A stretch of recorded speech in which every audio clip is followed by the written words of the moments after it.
우리 오늘부터 우리 수요 예배 때 12주 동안 기도에 관한 시리즈 설교가 시작됩니다. 제가 이제 처음 시작하게 됐는데요. 오늘 구약 성경에 등장하는 우리 12명의 인물들을 통해서 그 기도가 그들의 삶 속에서 어떤 영향을 끼쳤는지, 또 우리 하나님께서 그들의 기도를 어떻게 응답하셨는지 확인해 보는 시간을 통해 우리의 기도가 하나님의 마음을 움직이고 응답해 주시는 기도가 되기를 간절히 소망합니다. 자, 그럼 왜 그렇게 기도에 관한 설교를 길게 시리즈 설교로 할까? 그야 당연히 믿음 생활에 있어서 기도가 그만큼 중요하기 때문입니다. 사랑하는 성도 여러분, 기도하지 않는 성도가 있겠습니까? 기도하지 않는 공동체가 있겠습니까? 우리는 매일 또 매 순간 기도합니다. 그런데 혹시 여러분 중에 하나님께서 왜 나의 기도에 응답하지 않으실까? 라고 생각하시는 분들 혹시 계십니까? 저도 가끔 그럴 때가 있긴 하는데, 여러 가지 이유가 있겠지만 우리의 기도가 과연 온전한 기도인가? 또 우리의 기도가 하나님의 뜻과 하나님이 원하시는 기도인가? 또 우리가 드리는 기도가 성경에서 말하는 기도의 내용과 그 목적에 온전하게 부합하는 것인지 반드시 확인해 볼 필요가 있습니다. 특별히 이번 수요 예배 시리즈 기도에 관한 설교를 통해서 우리 여러분들이 반드시 확인하시고 또 기억하시고 그 기도대로 성경의 인물들의 응답받는 삶을 우리의 삶으로 바꾸어 가시는 여러분들 되시길 주의 이름으로 축복합니다. 그럼 여러분들에게 한번 물어보겠습니다. 기도가 무엇입니까? 각자 다들 마음에 답을 하고 계시죠? 제가 말씀을 준비하면서 처음 설교로 기도의 시리즈 설교를 문을 열면서 기도에 대한 이야기를 꼭 해야겠다라고 생각을 했습니다. 우리 한번 띄워주시죠. 첫째, 모니터링이 안 돼가지고 우리 같이 읽겠습니다. 시작. 기도는 하나님과의 대화입니다. 그렇습니다. 기도는 하나님과의 대화입니다. 대화란 두 사람 또는 그 이상의 사람들이 함께 소통하는 수단이 바로 대화입니다. 어느 한편에 일방적으로 자신의 이야기를 하는 것은 우리가 흔히 대화라고 하지 않죠. 그냥 독백이라고 이야기합니다. 예를 들어서 어떤 사람과 친해지고 싶다면, 그 사람에 대해서 알고 싶다면 그냥 단순히 그 사람을 바라보는 것만에 그치면 안 되고 그 사람과 대화를 해야 합니다. 제가 제 아내와 서로 호감을 가지고 처음 데이트했던 때를 기억합니다. 그때 서로 호감은 있었는데 단둘이 만나서 이야기를 해본 적이 없었습니다. 무려 20년 전입니다. 지금으로부터. 그때 호감을 가지고 단둘이 만나는 것, 그래서 시간을 잡고 서울의 인사동에 가서 데이트라는 것을 했습니다. 밥을 먹으면서, 또 인사동에 또 찻집거리가 유명하지 않습니까? 인사동의 찻집에 방문해서 예쁜 찻집에서 서로 차를 마시면서 많은 대화를 했습니다. 그 대화를 나눈 결과 20년 동안 지금까지도 수많은 대화를 하면서 제 옆에 제 아내가 있습니다. 마찬가지입니다. 하나님과의 관계도 마찬가지입니다. 우리가 하나님하고 친해지고 싶다면, 내가 하나님의 사람이 되고 싶다면 하나님과 많은 대화를 해야 됩니다. 기도가 바로 대화인 것이죠. 하나님이 나를 잘 아시고 나도 하나님을 잘 아는 것, 그래서 서로 친밀해지는 것, 그래서 하나님의 사랑을 받아서 하나님의 은혜의 삶을 살아가는 것, 그 힘이 바로 기도에서 나오는 줄 믿습니다.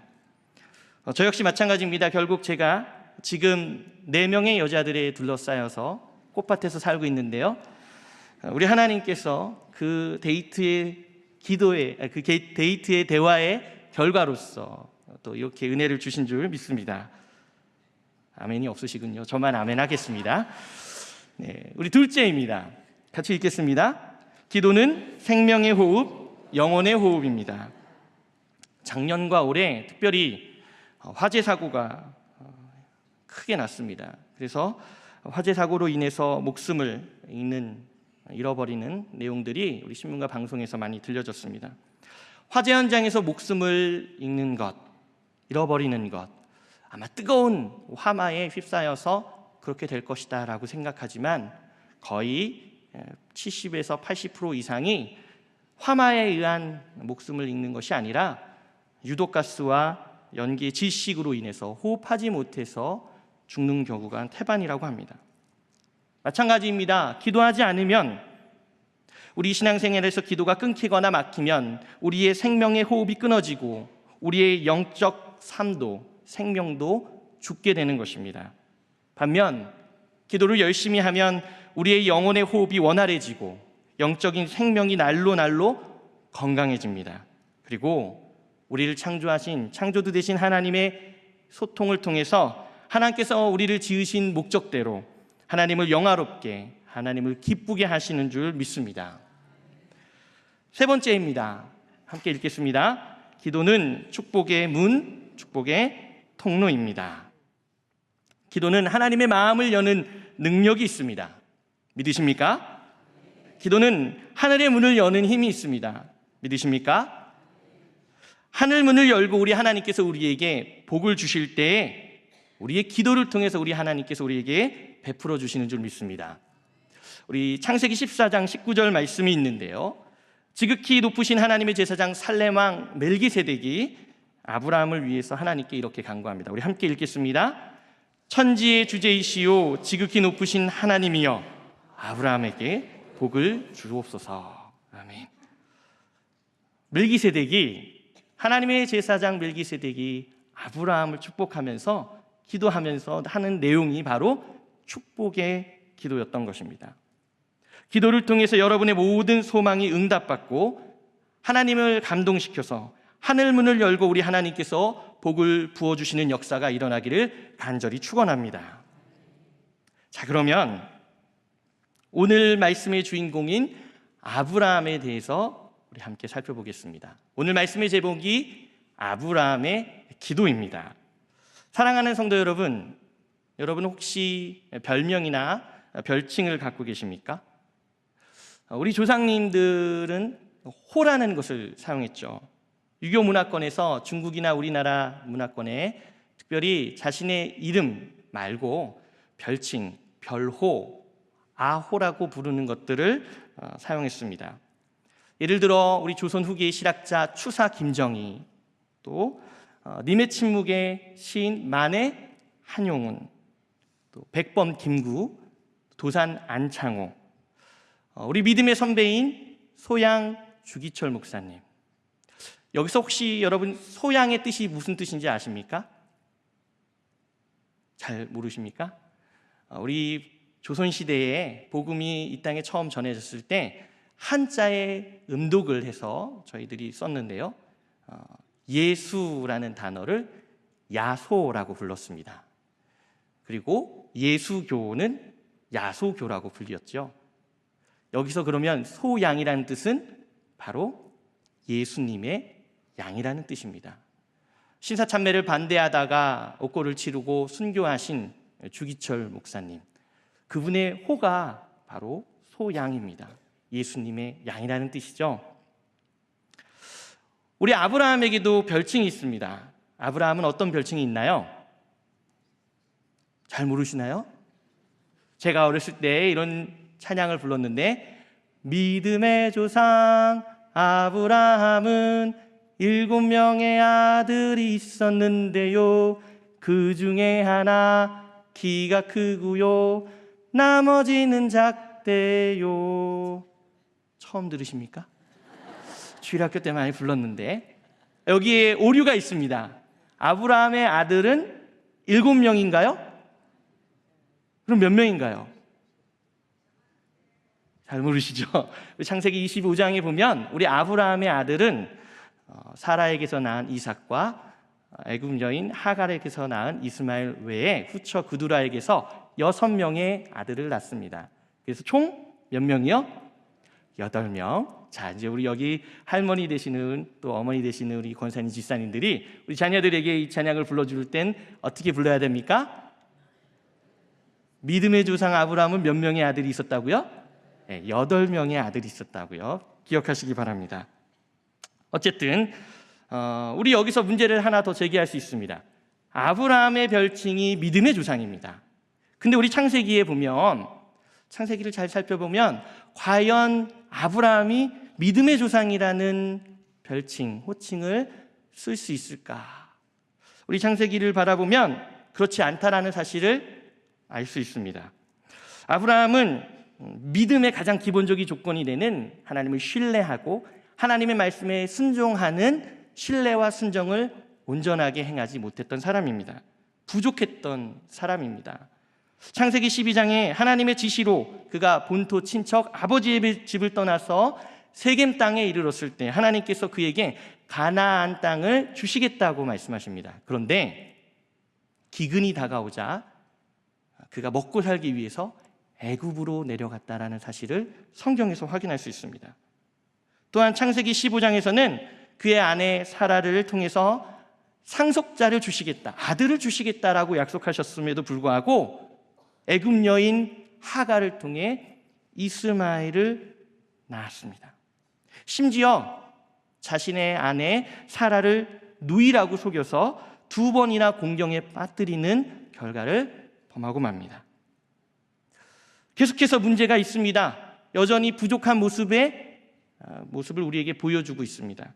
그럼에도 불구하고 어떻게 이렇게 부족하고 믿음이 연약한 사람이 믿음의 조상, 믿음의 아버지라는 호칭을 얻을 수 있었겠습니까? 누구 때문입니까? 아브라함 본인 때문입니까? 따라하시기 바랍니다. 하나님 때문입니다.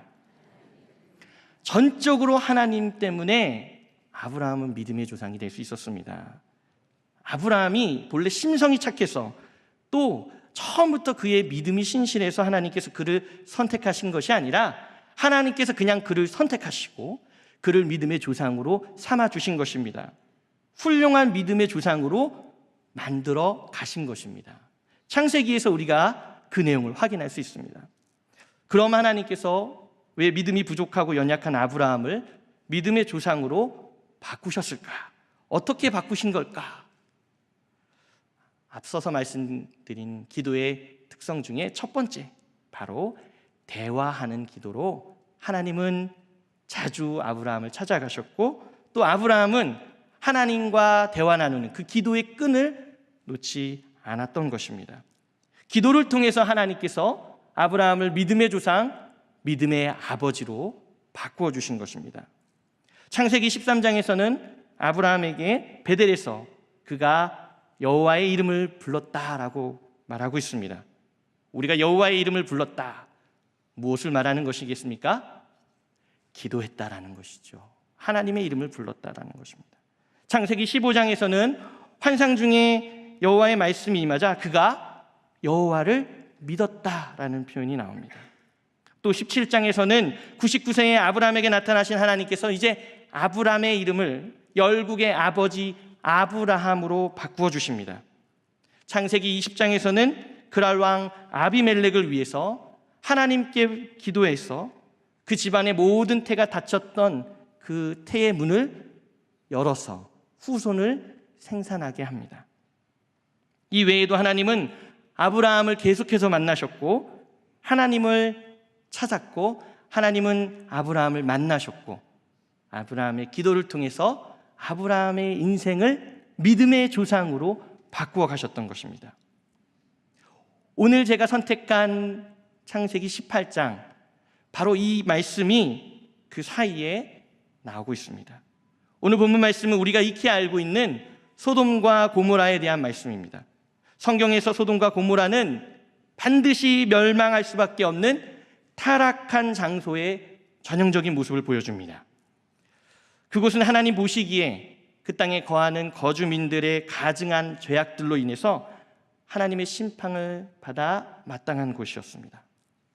그런데 믿음의 조상 아브라함이 오늘 본문 말씀을 통해서 바로 그 땅을 위해, 그 소돔과 고모라를 위해, 아니 정확히 말하면 그 땅에 거주하는 의인들을 위해, 더 정확히 얘기하면 자신의 조카 롯과 그 가정을 위해 하나님 앞에 섭니다.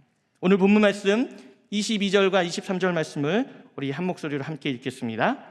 그 사람들이 거기서 떠나 소돔으로 향하여 가고 아브라함은 여호와 앞에 그대로 섰더니 아브라함이 가까이 나아가 이르되 주께서 의인을 악인과 함께 멸하려 하시나이까. 아멘. 이 말씀에서 하나님과 아브라함의 만남, 아브라함이 하나님 앞에 서는 것, 그것은 단순히 아브라함이 자신의 개인적인 기도의 소원과 제목을 두고 하나님 앞에 선 것이 아님을 알 수 있습니다. 바로 다른 이들을 위한 기도로 하나님과 만나고 하나님께 기도하는 것을 볼 수 있는 것입니다. 우리는 흔히 그것을 중보기도라고 말합니다. 중보기도란 사전적인 의미로 자기 자신이 아닌 타인을 위해 기도하는 기도다라고 나옵니다. 신약 성경에서 디모데전서 2장 1절에서는 도고라는 단어로 사용되기도 합니다. 로마서에서 보다 분명하게 우리가 그 뜻을 알 수 있는데요. 로마서 8장 26절, 27절을 우리 한 목소리로 읽겠습니다. 이와 같이 성령도 우리의 연약함을 도우시나니 우리는 마땅히 기도할 바를 알지 못하나 오직 성령이 말할 수 없는 탄식으로 우리를 위하여 친히 간구하시느니라. 마음을 살피시는 이가 성령의 생각을 아시나니 이는 성령이 하나님의 뜻대로 성도를 위하여 간구하심이니라. 아멘. 바로 여기서 쓰인 간구하심이라는 단어가 중보기도라는 뜻입니다. 이후에 아브라함은 하나님께 부르짖습니다.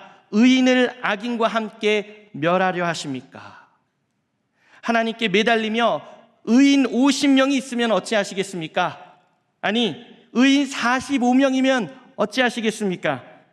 의인 40명이면, 30명이면, 20명이면, 아니, 하나님 노하지 말고 제 말씀을 들어주세요. 의인 10명이 있으면 어찌하시렵니까? 라고 하나님께 묻습니다. 그런데 놀랍게도 하나님께서 오늘 말씀을 함께 읽었지만 이 모든 것을 받아주십니다. 그리고 이 만남과 기도가 끝난 후에 하나님은 하나님의 갈 길을 가시고 아브라함도 자기 있던 곳으로 돌아갔다라고 말하고 있습니다. 자, 그럼에도 불구하고 하나님께서 아브라함의 모든 조건을 들어주셨음에도 불구하고 소돔과 고모라는 의인 10명이 없어서 결국 하나님의 심판을 받고 멸망하게 됩니다. 믿음의 조상 아브라함이 포기하지 않고 간절히 애써서 구구절절하게 하나님께 아뢰고 간청하고 간구했습니다. 제발 소돔과 고모라를 심판하지 말아 주시기 바랍니다. 그 땅에 있는 의인들은 어떻게 하시렵니까? 아니, 하나님 그 땅에는 제 가족, 제 친족, 조카 롯과 그 가족이 있습니다. 제발 그들을 위해서라도 용서해 주세요. 그런데 결국 소돔과 고모라는 하나님의 심판을 받습니다. 창세기 19장 24절 25절에 그 모습이 이렇게 묘사되고 있습니다. 함께 읽겠습니다. 여호와께서 하늘 곧 여호와께로부터 유황과 불을 소돔과 고모라에 비같이 내리사 그 성들과 온 들과 성에 거주하는 모든 백성과 땅에 난 것을 다 엎어 멸하셨더라. 아멘. 그렇습니다. 믿음의 조상 아브라함이 포기하지 않고 하나님께 끈질기게 매달리며 간절히 중보하며 기도했지만 결국 하나님의 뜻은, 하나님의 방법은 다른 곳에 있었습니다. 하나님 앞에 가증한 범죄를 했던 이들이 가득 찼던 그 땅 소돔과 고모라를 유황과 불로 심판해서 멸망시키는 것이 하나님의 뜻과 하나님의 방법이었습니다. 자, 그럼 아브라함의 기도는 헛된 것입니까? 그의 중보의 외침은 허공에 울리는 그냥 메아리에 불과합니까? 그렇게 생각할 수도 있습니다. 충분히 그렇게 생각할 만합니다. 자, 그런데 여러분, 성경을 자세하게 읽어봐야 할 필요가 있습니다. 우리 창세기 19장 29절 말씀입니다. 함께 읽겠습니다. 하나님이 그 지역의 성을 멸하실 때, 곧 롯이 거주하는 성을 엎으실 때에 하나님이 아브라함을 생각하사 롯을 그 엎으시는 중에서 내보내셨더라. 아멘. 여기 붉은 글씨로 되어 있는 부분을 주목해서 한번 봐주시기 바랍니다. 다시 한번 읽겠습니다. 붉은 글씨, 하나님이 아브라함을 생각하사. 하나님이 아브라함을 생각하사. 사랑하는 성도 여러분, 그렇습니다. 의인 50명부터 10명까지 무려 6번이나 숫자를 바꿔가면서 하나님 앞에 포기하지 않고 간절히 간구했던 아브라함의 중보기도가 전혀 하나님의 뜻을 바꾸지 못한 채로 소돔과 고모라 그 땅이 멸망당하는 것으로 우리의 눈에 보이지만, 지금 함께 읽은 말씀에서 결국 아브라함이 그토록 아끼고 사랑했던 조카 롯과 그의 가족은 멸망의 순간에 그 멸망의 땅에서 구원받았습니다. 비록 롯의 아내가 소금 기둥으로 바뀌었지만 그럼에도 롯과 그의 두 딸은 아브라함을 생각하신 그 하나님께서 구원해 주셨습니다. 아브라함의 끈질긴 포기하지 않는 중보기도로 말미암아 하나님의 뜻 가운데 변화가 있었다는 겁니다. 심판의 사건은 변하지 않았지만 하나님의 변화가 있었다는 겁니다. 그 작은 변화가 아브라함에게는 전부였습니다. 조카 롯과 그의 가족이 구원받는 것이 그의 기도의 내용의 전부였던 것입니다. 사랑하는 성도 여러분, 여러분에게는 어떤 중보의 기도 제목이 있습니까? 나를 위한 기도 말고 다른 이를 위한 기도, 나라와 민족을 위한 기도, 교회를 위한 기도, 여러분의 일터를 위한 기도, 여러분의 가정을 위한 기도, 어떤 중보의 기도의 제목을 하나님께 드리고 있습니까? 혹시 아무리 기도해도 응답이 없어서 포기하고만 기도의 제목이 있습니까? 저도 중보기도팀에 같이 속해 있는데 중보기도를 드릴 때도 있고 못 드릴 때도 있습니다. 그런데 제가 중보기도 드릴 때마다 이 기도 제목이 아직까지 있네 라고 하는 순간이 있더라고요. 도대체 이 기도 제목은 언제까지 드려야 될까? 근데 제가 이 말씀을 준비하면서 회개했습니다. 하나님, 그렇습니다. 내가 아브라함 같이 포기하지 않고 끈질기게 중보의 기도의 사역을 감당했더라면, 아니 감당하겠습니다. 하나님 응답해 주십시오. 하나님이 아브라함을 생각하사 아브라함의 중보의 기도를 통해 롯과 그의 가족을 구원해 주신 것처럼 하나님, 그렇습니다. 포기하지 않겠습니다. 끈질기게 하나님께 매달리겠습니다. 우리 하나님이 우리에게 바라시는 것이 그런 기도의 제목이 아닐까 생각합니다. 이제 말씀을 맺겠습니다. 하나님이 아브라함을 생각하사. 그렇습니다. 이 나라, 이 민족이 아무리 어떠한 위기를 당해도 우리 교회가, 우리 가정이, 우리 자녀들과 우리 자녀손들에게 엄청난 어려움이 닥쳐도 누군가 아브라함처럼 포기하지 않고 끈질기게 기도하는 그 한 사람, 중보기도로 생명을 걸고 엎드리는 그 믿음의 한 사람이 있으면 하나님께 매달리는 그 사람을 통해서 우리 하나님께서 생각을 바꾸사 기도에 응답해 주실 줄 믿습니다. 기도는 이런 능력이 있는 것입니다. 특별히 남편을 위한 기도, 아내를 위한 기도, 자녀를 위한 기도, 친척과 사랑하는 사람들을 위한 중보의 기도. 혹시 여러분 주변에 특별히 병마와 싸우고 있는 계신 분들이 계십니까? 여러분 포기하지 마시기 바랍니다. 그들을 위해 온전한 치유와 회복을 위해 지금 기도하시기 바랍니다. 우리 하나님께서 이루어 주실 줄 믿습니다. 바로 여러분들 모두가 아브라함과 같은 기도의 사람이 되시길 간절히 축원합니다. 사랑과 은혜가 풍성하신 하나님 아버지, 오늘도 예배와 말씀을 사모하여 우리를 이 자리에 불러주시니 감사합니다. 하나님, 지금도 살아계셔서 우리와 함께 하시는 줄 믿습니다. 날마다 살아계신 하나님의 이름을 부르며 기도하게 인도하여 주옵소서. 우리의 마음을 하나님 앞에 내어놓고 부르짖게 하여 주시옵소서. 우리의 기도뿐만 아니라 우리 하나님께서 맡겨주신 영혼들을 위해, 우리나라와 민족을 위해, 교회를 위해 하나님 기도하게 하여 주시옵소서. 하나님과 동행하며 우리에게 믿음과 영생을 약속하신, 허락하신 그 하나님을 믿고 순종하며 믿음의 조상 아브라함같이 포기하지 않고 끈질기게 기도하게 하시고 찬양하게 하시고 날마다 기쁨의 예배를 드림으로 이 땅에서 승리하는 삶을 살아가게 인도하여 주옵소서. 우리 구주 예수 그리스도의 이름으로 간절히 기도하옵나이다. 아멘.